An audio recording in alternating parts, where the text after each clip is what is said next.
if Gamania Brass, they take this game, they not only they will win this prestigious title of going into the World Finals. Well, definitely that's the big thing that they would want to go for, you know. Exactly. And they also, you know, create this kind of upset because for the fact that Taipei Snipers were known to be the favorites to go to the World Finals because of their outstanding performance coming into TESL as well as the bracket stages when it comes to the qualifiers. That's right. They were undefeated. I think they only lost one in their group stage, and Right. that was about it for them. This is match point, guys. I cannot stress how important this is.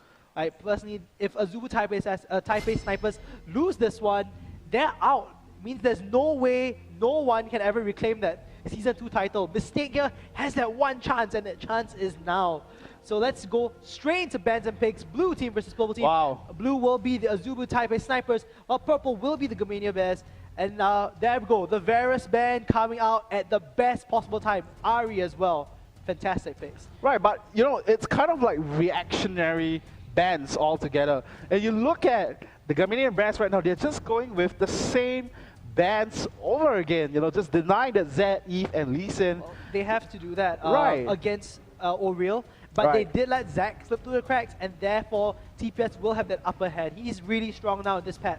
It's not on 3.10A yet, it's the one just before that. So Varus Ari, yeah, there are reactionary bans, but very necessary ones. If they go back and give it to the Bears, then that would be it. That would be it. Oh god. But I don't know. I think this is not something which the Bears are. I mean, like at least Maple, he's Right. not comfortable. I think on Oriana, and yes, they're gonna take it away from next ABC. But then again, it's not something which Maple is outstandingly known for. He's known for assassin type champions in that mid lane. Right, you know, I haven't seen Maple play Oriana yet. I thought he would have gone for a more mobile pick like, you know, Kha'Zix, because I know for a fact that the Gamma Bears, they used Kha'Zix to totally destroy the Taipei Assassin, so he might want to do the same thing to Snipers, but he instead just took away the Oriana, just denying that away from next ABC. Yeah, I guess that there is some merit in that, but if they don't play to their advantage, like, yeah, Maple has been making a lot of plays for both games 1 and 2. Right. So in that sense, if he goes into something he's not that comfortable with, without that much mobility or at least a pick-off comp, which they're just so used to, then it might go south for them. The question is, who are going to be the top laner and jungle picks for Gamania? Because that's going to be important when it comes to having that Oriana. TPS, they had a lot of output and a lot of carriers for them in the first 2 games.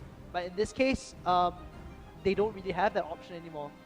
Oh, are we going to see it? I am quite excited if this Nunu gets locked in. You know, like I was talking to Jahudi earlier, it's one of those pocket picks for Mistake right here. You don't see Nunu as a support role. You don't even see Nunu a lot more ever since that big change coming in from the 3.9 patch. And, you know, Mistake has been the only guy that I know with that Nunu pick. And they revolve so many strategies around that Nunu pick, and I hope it gets locked in because this is going to be one hell of a difference. Yeah, it looks like they kind of swapped the way that it worked out. If they could go for Diana, Nunu alongside a Twitch, then they are the ones who are going to set up those early kills. We're talking about Twitch who's able to just see in for early damage, great positioning. Oriel on Zac, if he can get a good engage with the Elastic Slingshot, and with the all-in kind of factor from Diana, that's going to be it. It's going to be a role reversal. Oh no, it's going to be not. But then again, I always find that Mistake likes playing kind of champions that can create opportunities. Right. Both Nunu, Nami, and even his Sona earlier on, they're the kind of champions that say, hey, let's go in for a clean fight. Mistake has been those kind of team captains that dictate clean team fights. You know, he makes the calls, and when it's clean, he goes for it. But when it's not, like we saw in the first 2 games, it's always been disengage, quick disengage, and save what's left of the game.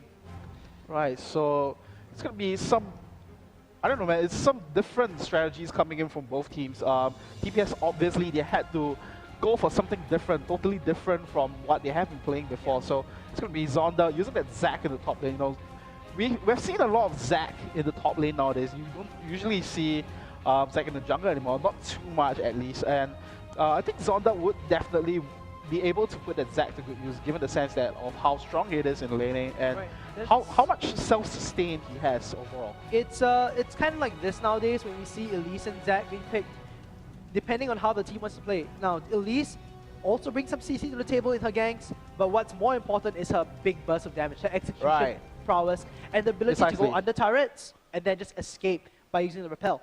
While on the other hand, if you think about Zac, he brings way more disruption to the team and hard engage out of nowhere. And once he hits that level 6, Let's Bounce gives that tenacity in this patch and that additional damage burst. So they both have different strengths and weaknesses if you decide one to go in the jungle and one to go top lane. On the other hand though, I think Renekton going back onto stake, now that was a beastly champion he Right, played. precisely. Yeah, so that's going to be something that's going to be on the minds of TPS for this entire match. Now, Right. Maple, I'm not, like, you know, I said I was not too concerned about that because we haven't seen it. It could be one of those hidden Pocket picks, Yeah, those right. pocket picks, man. Like, out of nowhere, he might just come in. And they have the Thresh Jarvan combo with all the ball delivery service, which TPS did in game 2. Right, so right now, TPS, they're going for this double assassin combination coming in from Oriel and next ABC, having that Diana and Elise. So if you look at their team composition right now, they have a lot of magic damage that's being stacked up for them. Whereas on the side of Gamania Bears, they have quite, I would say, an even spread, because they do have Renekton, which is so disruptive, you know, going in with the tankiness and putting on as much, you know, brute force damage as he can, and you know, Wynn's gonna be able to do somewhat similar, and you know, having all that AoE composition. So it's almost like Gamania Bears are trying to send a message out to TPS. It's like, we are gonna show you how to play this AoE team composition. Yeah, and that would be a big upset, like you were saying, because the Taipei Snipers have always been the crowd favorite. It's for the longest time they've been taking, or rather, mistake, you know, as a team captain. Once he moved TPS, they were the ones who were thinking, we wanna succeed and just go all the way. They have some really good players, like God JJ.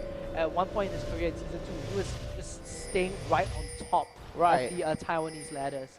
Right. So yeah, they've got some really good mechanical players, but Gamania, like at the moment, the execution has been nothing but stellar, I feel. Right. My question is now, will Maple be able to set up those same burst kills as he did in games 1 and 2? When he had Ahri, now that was something to be afraid of. Yeah, a force to be reckoned with. Yeah, he was mobile. He was picking off prime targets with just a single charm and then with the Deathfire burst combo. But as Orianna, you actually need to pick up like 2 to 3 core items before you start to become really dangerous in terms of burst damage. Prior to that, you're just high utility. Right. And ladies and gentlemen, this is game number 3 for the qualifiers. The Gamania Bears is on a 2-game win streak right now. If they take this one, they will go to the World Finals in Staples Center.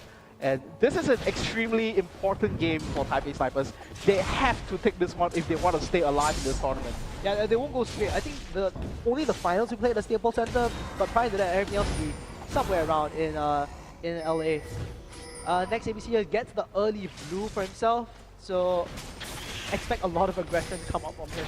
While on the other hand, they've decided Oriel not to hold on to the buff. Elise has a lot of, her own self-sustain in the jungle with or without the blue buff, so that is fine. The question is why they want to give Diana. It's probably to get quick and early kills off Orianna. Okay, this is a strategy that we have seen Taipei Snipers actually play when they went up against the YE Spiders when it came to the top 4 positions. Right, that's right. Right, this is what they call the 1-to-1 strategy. You know, they'll send the solo laners in the like we were saying into the side lanes, and then have Mistake and God JJ into this mid lane.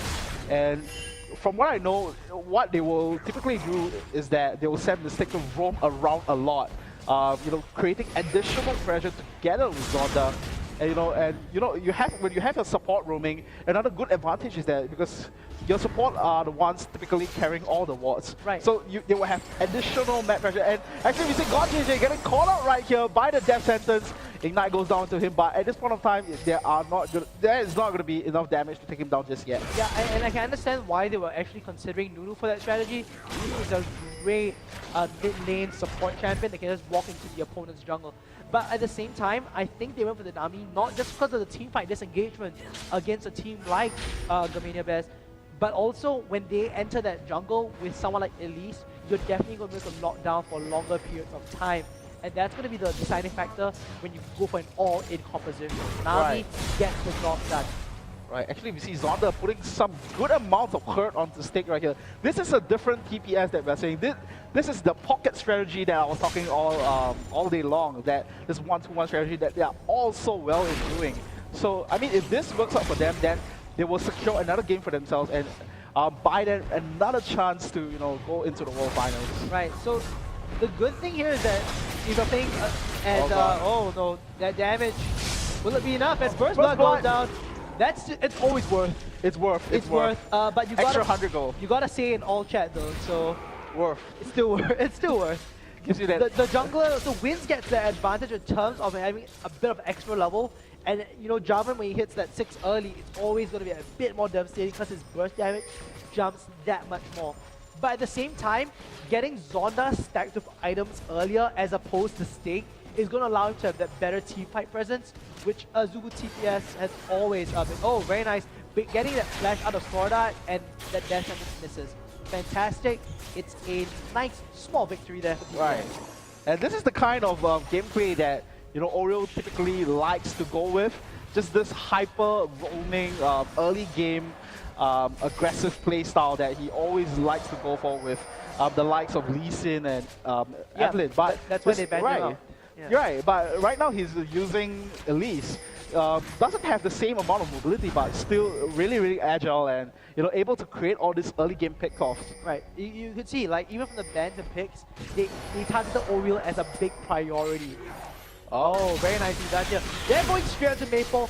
He does no escape whatsoever, and here Oriel picks up a simple kill alongside the help of Tank ABC. And this is what TPS is known for. I feel like they're so much better when they get picks which don't play to enemy strength. Right. You know, when they were playing, they were forcing the Cannon in game 1 and 2, and also forcing that Orianna pick, which just doesn't work against teams like a Gamania who play pickup comps. Right. They just don't last that long.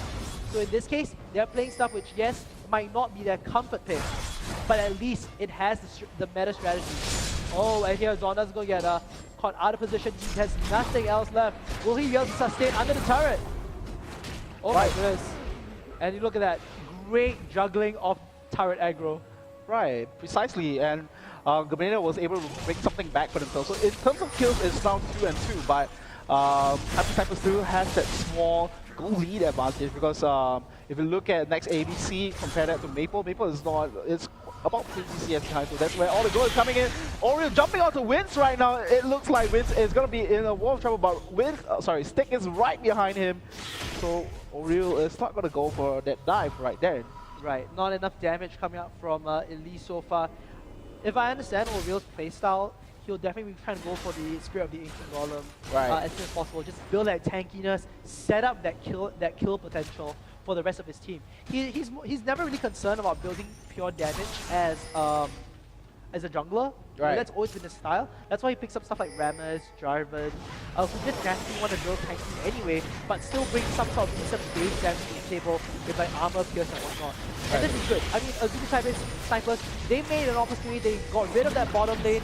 Ooh, that premature smite, always very scary. Yeah, always very scary. Premature smite. Yeah, I always get really scared of those kind of things. Oh gosh. The Saint Vicious smite. The Saint Vicious Saint smite. The Saint smite, you know. Like, when did Saint last miss smite? Yeah, I never really keep track. When I see Saint go for Baron, I go like, please, dear God, help this man. Oh gosh. So, with that being said though, Zonda, he's picked up Chainmail. So not going for the early, what should we call it, Spirit Message. Right. Which is actually very typical, but in this case he wants to actually win the lane. Oh, Let's Bounce is being popped right now, Dominus as well. It looks like these two meat shields are just going to go in onto each other, but actually Wins is right around the corner. Oriel is trying to come in for a counter gang, but it looks like they are not going to be going for anything too aggressive. Actually, next ABC comes in with the Crescent Strike and not able to pull him back with the Moonfall. Oh my goodness. Oh my god. Just a couple of derps coming in. Yeah, just like Cyprus. left, right, center, all the good stuff gone. Right. But I mean, nonetheless, at least they managed to keep Zonda alive. They are actually being a bit more coordinated in the sense they got that Diana to pick up that teleport. So nice save there, burning a big cooldown, not getting any kills as a counter gank. Right. But better than dying. any Right, day. and right now they are going for this turret exchange between the top lane and the bottom lane. Yeah. It looks like Oriel, Zonda, and next ABC making work of their diving attempts right here. Even though they didn't get the kill, but they will be able to secure the turret over there. That's right. And here, Maple going to go for that steal onto this blue buff. Will God JJ manage to up no, and the smite comes in at that very last moment and wins, walking away with a blue buff. Right, you can't just deny the mighty hands of the smite, if timed correctly. If you're not sane, yeah, definitely. Yeah. So in that sense, they've traded these turrets. And for once, I'm so glad to see the TPS snipers ahead of the goal lead as compared to game 1 and 2.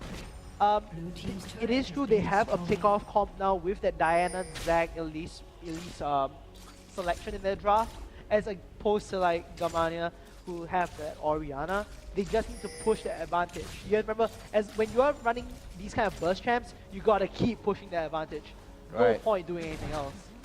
Actually, you see God JJ and Oriel get a mistake. They're trying to make something happen onto Maple, trying to force out this mid turret, but they're not gonna have enough damage just yet. But because of that, they are able to free up next ABC to push up this top turret.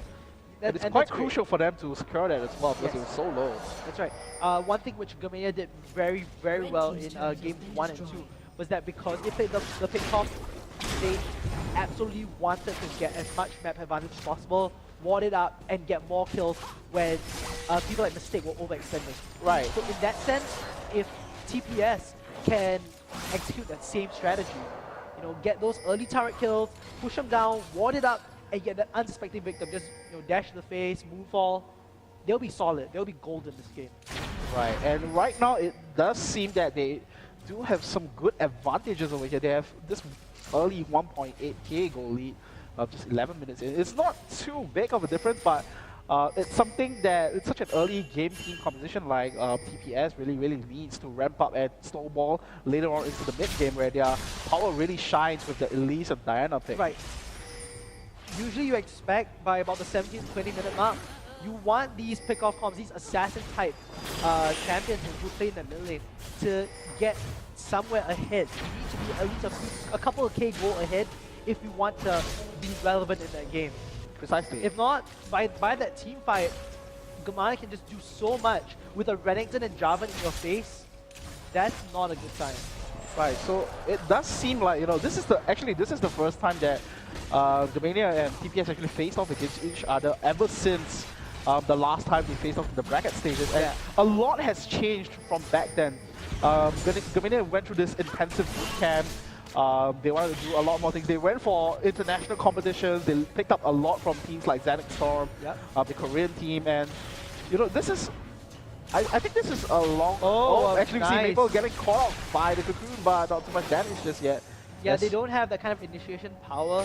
They need either Diana to follow up or Zac to come in for that disruption and kind of clear that backline while they pick off whoever's cocoon.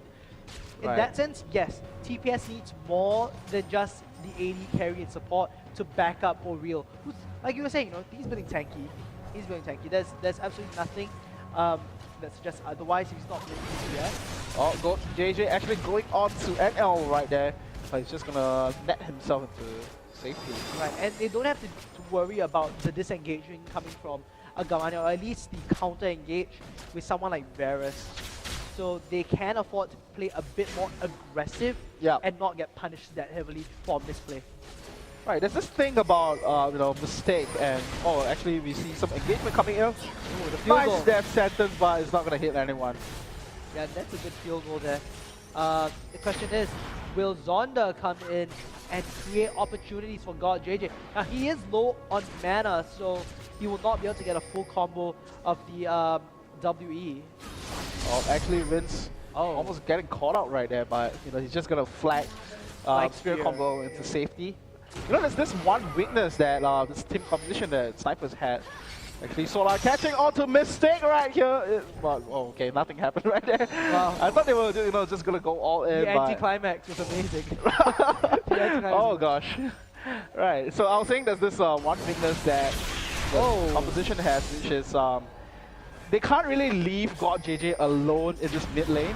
because there's this threat of the death sentence and the flays and the box combo just catching on to God JJ. And you know, Twitch doesn't have excellent escape tools. It doesn't have like a net to escape into safety. So they're not playing to Mystic's strengths all that well, because when Mystic and God JJ goes into the mid lane, what they typically like to do is to send Mystic roaming around and creating all this pressure.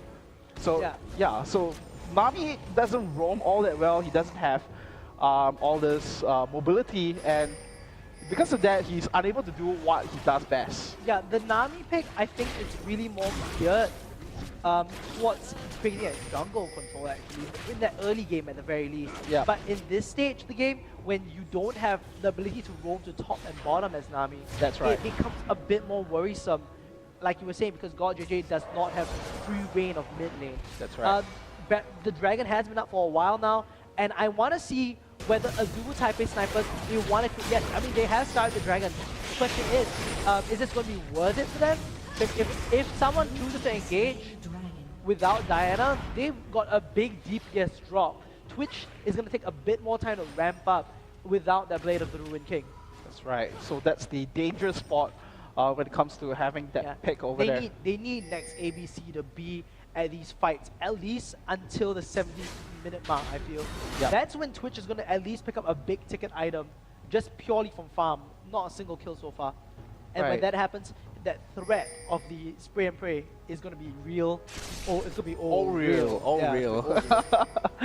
I like what the Gamania brands are doing though, because the typical strategy coming from TPS, like we were mentioning all day along, is have stick roam. So they naturally would have their side lanes actually go down really quickly, and then they will focus back onto this mid lane turret, and they were unable to stop their progress. And you know, the mid lane turret for the Gamania brands are really healthy. Right. That's gonna free them up, you know, to just farm up, going to the side lanes to farm up safely, because they don't really have all their map control just yet. And then the Nami tidal wave comes in. They don't get anything, however. Sword out here taking a chunk of damage. Queen's in a cataclysm by himself. That will be the pit of death for him. And a double kill. Double kill coming in for Zach. Double kill coming in from the Jello man. And God JJ chasing on the stick right here. He has the red buff, so he can afford to be a bit more aggressive here. Mistake gonna be the support. Is he gonna exhaust? Yes, he gets exhaust onto NL.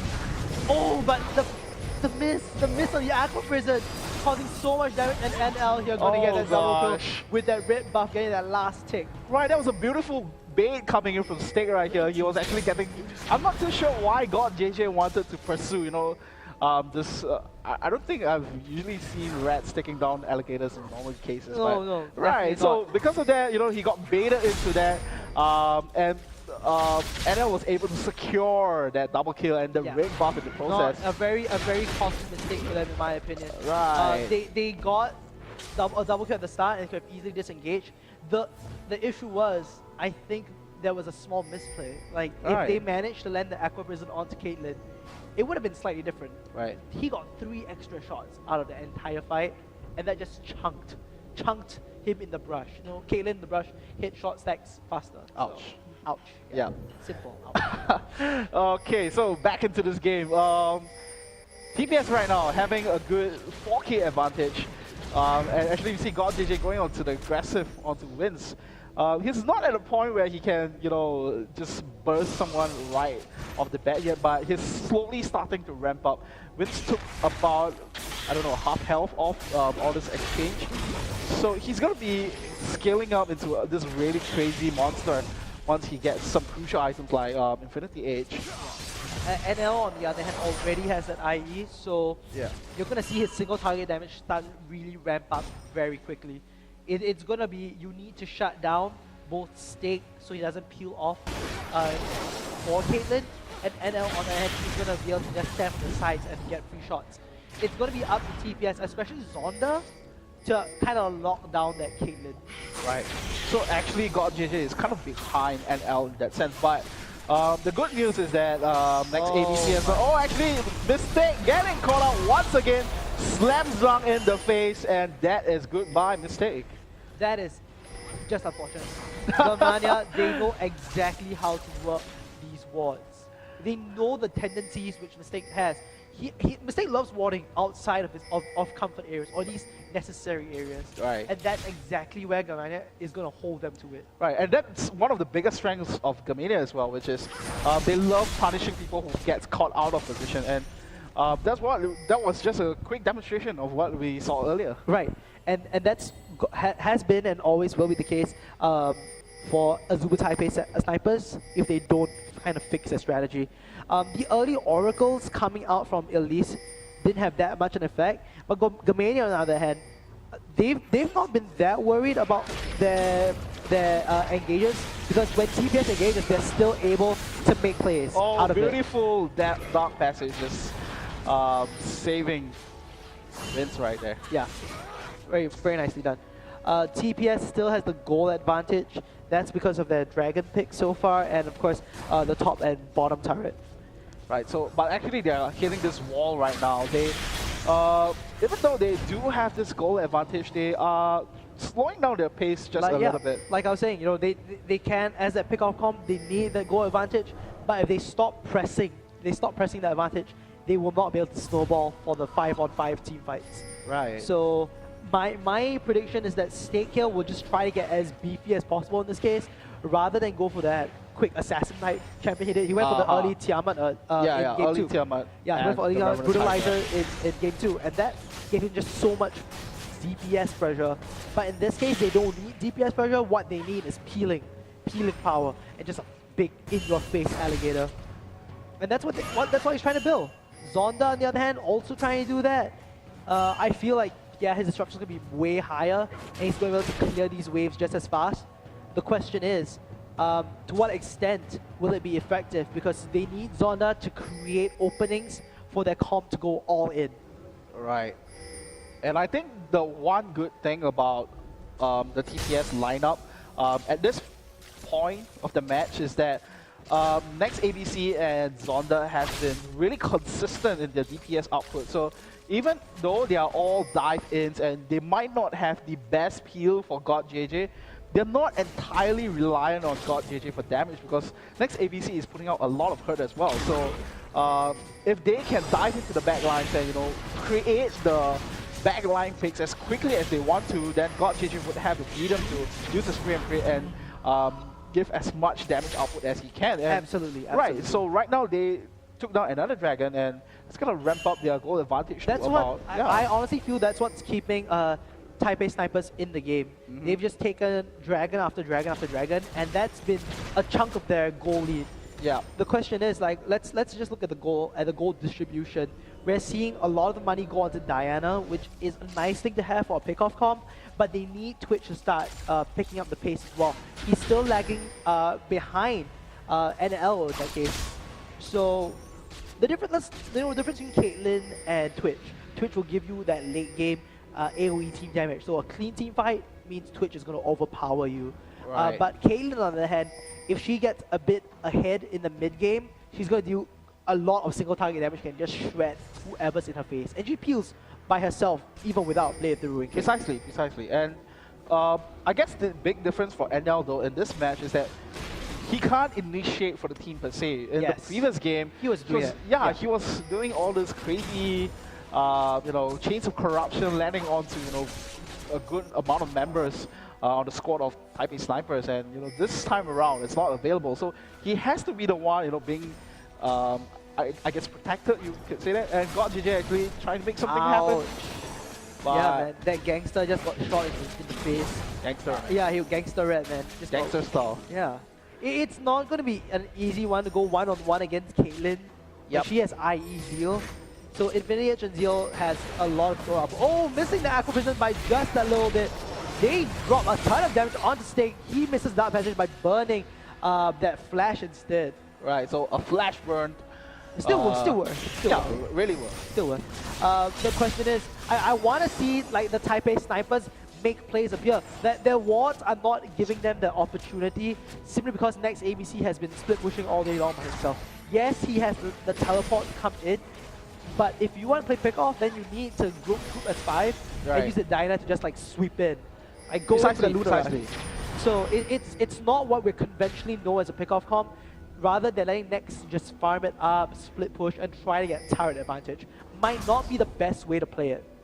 Right. I think one option that Type Snipers could explore is, the good thing about this double assassin combination coming in from Oriel and next ADC is that if they choose to fight in tight corners in the jungle, then they could possibly, do the maximum output that they can. Yeah, they can. They do face off this this problem with Orianna though, Maple and Orianna with the command shockwave, but if they pull it off well, they can keep Maple in control and just take out NL as quickly as they can, like what we are seeing right now. Let's bounce, and NL just gonna be netting and flashing out of the way, but he's still on the ignite. That's it. That was it. That was it right there. God JJ is still going in onto stake with the spray and pray, but he's gonna be contented with that one kill. Next ABC right now in a world of trouble. He has to flash out of the way into safety for that one, but in the meantime, God JJ is on the mistake, just putting on this pressure on this inner turret right here. They can do this. I mean, they got the exhaust down on the stage. The tidal wave comes in, knocks up the alligator, and will this be a kill? Yes, God JJ, they feed him that kill. Pick up the, oh my goodness, that heal, and picking up that God Blue at the very last moment saved his life from that heal, man. That heal, right? That heal, OP. So with that being said, they made that advantage finally. Right. Next ABC drew away some of the attention, so it did pay off. But what was the real factor was that NL was caught off guard. Right, he was caught off guard. Yeah, it's caught off guard. I think it was an off-screen, slingshot kind of a thing. Yeah, that's how Zach is OP, man. Right. His elastic slingshot, the only way you'll know is when you see the shadow above your head. Right. And you're like, oh, it's like, oh god. Oh god, why? A Jello man is above me. Yeah. I can't run. I want to see that Zonya and Zach, so you can just go golden. The golden super. Yeah, golden Zach. goo mode. I just want to see golden goo mode. That'd be amazing. Oh god. But yeah, so this is what TPS needed since 5 minutes ago, but they just made it, and never too late. To me, never too late. Never too late. As long as they can keep this goal advantage going higher and higher for them, they will be able to sustain at least until the 35-minute mark. That's when I expect Orianna start making a difference, because if you see her items, she is almost like 80, she's about 80 CS behind Diana. And she's not even going for like the high DPS items. She got the Fiends for mana utility, and now she picked up Haunting Guys. So that's like cheap item build for easy penetration, easy health, easy damage. But Diana, good lord, Abyssal with the Zonias, they're going to go in. Repel dropped in early. A very nice engager coming from Zonda. Oh my goodness, that whole shockwave just missing because of the Zonia's Hourglass. Very nice fight. They forced NL to back off just because the health is so low. But looks like they'll just pick up a kill easily onto Oriel. Right, I think Oriel just took too much damage, soaked up too much damage on the side of TPS. But that was a beautiful pincer strategy coming in from TPS right there. Still this next ABC going in from the side, and then having Oriel and Zonda just jump in right from the front. They would take them back from two directions, and because of that, even though they didn't take out anyone, they managed to force them back into the inhibitor turret, and because of that, they do take down the inner turret in the mid lane. So right now they are on a 5-1 turret advantage. They are equal on kills, but because of all these objectives that they have managed to, all this global goal and objectives they have secured for themselves, they are up by about a good 8k. And I feel like that Maple play with the Orianna was just so not in their favor. Right. He's so used to assassin style champions. I feel like he just tried to unload his entire arsenal onto Diana. Right. It wasn't the best choice, I felt, because Wins was able to go deep. Yeah. In that sense, so he could have done more on the ultimate, but instead he burned it onto Diana, who just went to Zonia's, and that nullified the entire attack. Right, so it's not, you can tell, it's not something he's used comfortable, to. yeah, he's not used to it. And it's not only just Maple as well. On NL, you can see this big difference when he's not playing Varus. This contrasting playstyle. I'm not saying that he's not doing really well on Caitlyn, but it's just so much of a contrasting playstyle. There was this one, oh, nice play on the Zonda, keeping that slingshot away. And is this the kind of pick that Gamania are looking for? Zonda going in with the last bounce. Beautiful dark passage, just saving NL with Star right there. Another dash onto NL right there. Next ABC going in. Shockwave just keeping everyone onto play. Zonda still alive. How is he managing to do that? get split into the bloblets. Well Next taken. ABC Oh picking my. up the kill onto Wins right here. Got JJ having free reign on himself. They are now going onto stake right now. He is getting dove on. 5-man dive onto this alligator right here. He is not going to be able to survive this. And that was a 4-for-0 exchange. Oh my god, that For steak was Taipei well done. snipers. That steak was well done. That steak was well Oh done. gosh. I liked it. Well Tasted cooked. good. Tasted good. Yeah, it's not medium, it's not rare. It's not rare. It's well done. It's moonlight baked because yeah, and that was just. I love that play coming in. That's why you banned Direct because his sustain is too damn high. He could not touch him. He could not touch him at all. And with that being said, next ADC's damage has been nothing but phenomenal. Yep. High amounts of sustainability, very good defense, and a free Baron in return. This is what TPS needs to do. That pick-off comp is working in their favor. In fact, I think whichever team has a pick-off comp seems to be doing better at the moment. Right. And I think, you know, just pulling something off of the secret manual, having that 1-2-1 in the early game really worked out for them. That's right. Having that side lane control and then after that going into the mid lane just really paid off for them. And, you know, having those side lane controls just gave them all this free reign over Dragon, which they have been picking up time over time. And right now they just have the Baron buff already. So I guess they will be going in for a big engage next. That's right. I mean, just look at these items here coming for these guys. There is just so much more in terms of the just lane opponents that Azubu Taipei snipers have. So they can go in for these fights without worrying too much about, hey, can we compete in DPS? They don't have to worry about that. They know they can compete in DPS. The question is whether Gamania can make a counter attack by playing smart. That's about it. That's the only worry that TPS has at this moment. Right. Look at God JJ. He's picked up he just went past the extra attack speed. He went IE Zeal. So he can pick up that Phantom Dancer next, and that's it. He's going to be so high on the DPS charts. Right, I think it was all Mistake once again. Getting caught out. Goodbye, Mistake. He's always, you know, alone when it comes to what he's picking off. But Zondorf trying to make off something of that. The dog pile comes in, and they're going. Oh my goodness! Next ADC just missing out once again. Perfect timing. He goes down the Kaylin on the sides, and everyone is super low. Right, but you know that's a good trade coming in from Gamania Best, even though they got forced out of that. Yeah, Gamania Best managed to come out on top of that. They managed to get rid of 2 Baron buffs, especially a very important one on next ABC. Where is Zonda? Zonda think he's going? He just gave a free kill. Well, that was like, a big mistake. Big mistake. And Stick now trying to get something going onto Oriel right there, but he just gets smacked with the cocoon on the face. But he's still chasing onto there right now. And what a good use of the slice and dice, you know, to gain additional distance by, you know, killing the spiderlings. Yeah. And that ball control coming in from Maple right now, using the distance to speed him out. Nice, well done. Cocoon once again in the face. And it looks like this is the end of the relentless pursuit. Oh my goodness. I love these disruption plays. Yeah. You can't get enough of those. You just can't. So yeah, that was very unwise of TPS right there. Very unwise. Zonda just giving a free kill to NL. Like, come on, man. You got the Baron buff. That shouldn't be happening. I think he was feeling charitable. He's very charitable. Yeah. Feed the jelly. Feed the jelly. He was just really charitable right Yeah. there. It's like, So- here, take it. It's yours. And you know what's weirder? Like, he's not. Looks like God JJ is not going to finish that Phantom Dancer.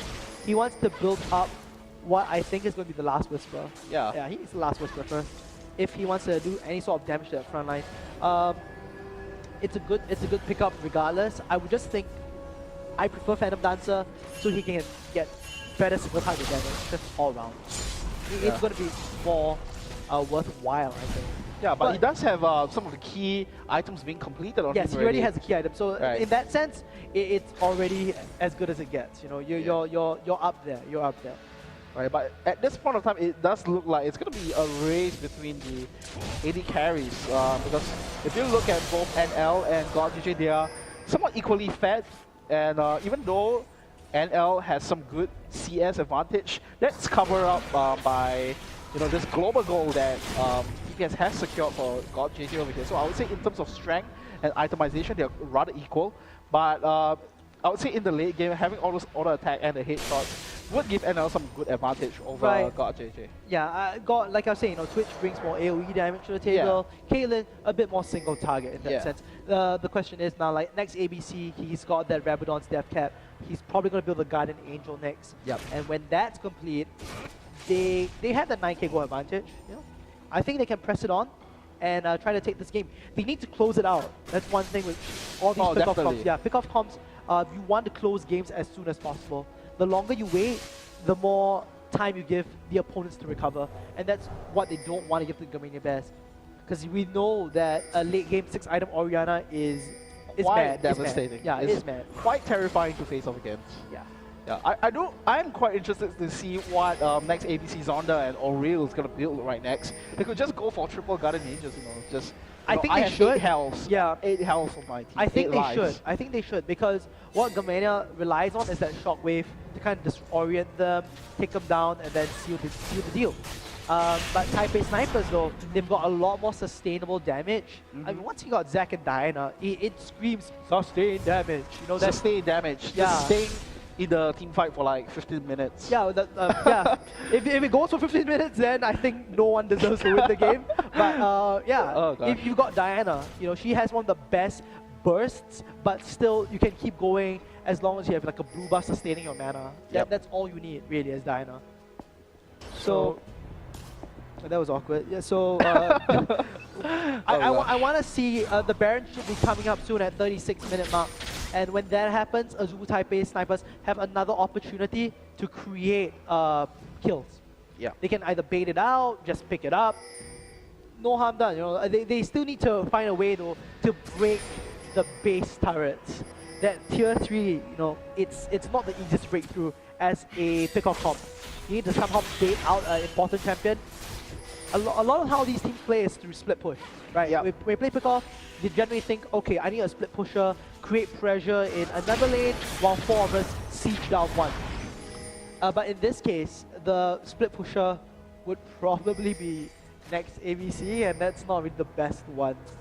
Yeah, so I think what Gamania's here, what they're trying to achieve is, they just, like what happened to the Snipers in the previous game, they are trying to just ramp up themselves, trying to draw as much time as they can, and build themselves back into this game. But it's quite a worrisome sign, given the fact that for Maple himself, when he went for that Haunting Guys, he just blew a ton of money on this mid-game item that's not, just giving him the rewards that he needs. So because of that, right now he's not the scariest ball controller, I would say. And it's going to be quite difficult for him to make something happen in the next 5 minutes or so. And because of that, Snipers are really, really aware of its advantage that they have. They're just going for this 3-man Baron. Yeah, I mean, that's the kind of advantage they have. They've got, that God JJ already picking up. I mean, had the Blade of the Ruined King for just the longest time. Percent damage coming from Elise. Yeah, easy. No harm, no foul. The question is, yes, they need to break an entry into that base of Gamania. If not, we're going to see that Caitlyn just slowly ramp up. Already 4 items in, 1 more. That's probably going to be the Guardian Angel. Yep. And NL will be a force to be reckoned with. Right now, they still have the ability to go 100 to 0. As Diana, she can still 100 to 0 that Caitlyn. Right. I think now it's the best time for the Snipers to try to go in, because they have to. Next ABC actually completed the Guardian Angels already, and he potentially could stay in the fight for a good amount of time with that Zhonya's as well as the Guardian Angel as well. So he could go for 2 rounds of attacks instead of the 1 standard. Yeah, the rotation is going to be definitely sustained for longer periods of time. The question is, who's going to engage? They need Zonda to say like, I'm coming in. And right now, he's just like blobbity blob outside. No. He's still jelly, man. It's jelly, yeah, he's jelly. He needs to man out. And here we go. 5, like the 4 men on top. Diana pushing out that bottom lane, split pushing. There is some merit in this. She has the Guardian Angel, so whoever they send to fight her, great. Let's go for that one. Oh, that entire shockwave missing. The counter attack comes in. Tidal wave drops. Tons of damage coming from Zon at the back. God JJ is just tearing face, bouncing them with poisonous red juice. And Steak here, is he going to be well done or medium rare? Oh no, they catch Maple instead! What a beautiful moonfall to pull them right Oh back into my the game. goodness. Double kill coming free in And from this is next the game, ADC. this is the game for them. Definitely. Oh we my are, goodness. I think this is okay. I mean, this is definitely gonna be the game for TPS right here. They are not gonna waste any time trying to make any more flashy plays. They're just gonna rush down this Nexus turret. Game 4! Yeah, game 4. Oh, game 4. This is game. We are gonna go into game number 4, and current score it's 2-2 between TPS and Ooh. Gamma Bears. Game number 4. It's so tight at this point of time. We're gonna go into game number 4. Oh my god, I'm so excited. This is Right. crazy because one of the things that happened in that game was that Zonda didn't even go Spirit Visage. So all that hype about Zag and Spirit Visage OP, not true, guys, not true. All you need is to be Zonda. And Zonda. you're kind of there. But I think Oh that game was really determined by both Next ABC and God JJ. I mean, their Right. damage dealers, this time they were on point, on form. And kind of a derp coming out a bit from, I think, both Maple. Yeah, Maple. Yeah, He was Maple. not making good plays. And NL, you take that Varus away, his output and his teamfight capabilities just dropped a whole lot more. Right. So this is TPS just bringing out a closet strategy that actually not really closet, but something that They they did a have counter. They did a hidden counter. away.